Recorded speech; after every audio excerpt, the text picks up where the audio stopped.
Here's your headstock of your ukulele. Some of you, if the holes are a little bit tough to get through, you can do one of these where you're kind of putting it in back and forth, back and forth. You can also take your screwdriver and widen the hole.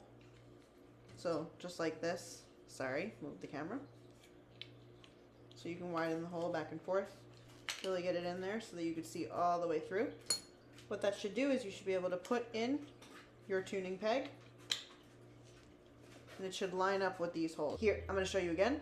Here is the pre-drilled holes. You're going to put your tuning gear in and line it up with those holes. Now the really important thing is your spiky circle, the little gear, needs to be facing towards the bottom of the neck or towards the body. So spiky circle down, just like these all are. Make sure that you could really turn your tuning gear all the way. You're going to line up those holes, and here's the tricky part.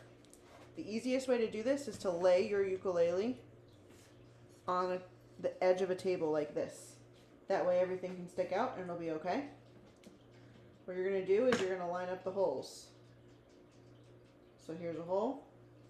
I'm going to put a screw inside the metal and inside the holes. And then catch it with my screwdriver. See how that could be tricky at first? See, if you miss, just pick it up again, and then you're going to screw it in. You're going to do the same thing with your bottom hole. Make sure that the hole goes through the metal into a hole. And then you're going to screw it in. And then you're going to go back and forth, making sure that it's nice and tight. There you go. You're going to repeat this step with all four. Again, making sure that the spiky gear is all the way down towards the body. So here's the top of the ukulele and here's the bottom of the ukulele. It's on the bottom. Again, you're going to put your gear in. Make sure it can clear. The screw goes through the metal piece and into the hole. Then you're going to carefully, watching your fingers. I like to keep my fingers away from this step. That way if my screwdriver falls off, it doesn't pinch my fingers at all. I also make sure that I'm only touching one screw at a time and I'm keeping all the rest of my screws on my plate. That way I'm not losing anything. The screws are really tiny and easy to lose. You're going to go back and tighten all of your screws.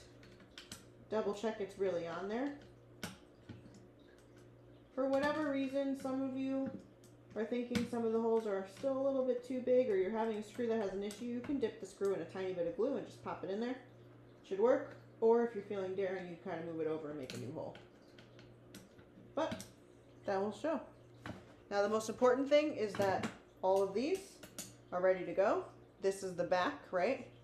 Here's the front where you have the flat side. Eventually the fingerboard's going to go. And the front looks like this.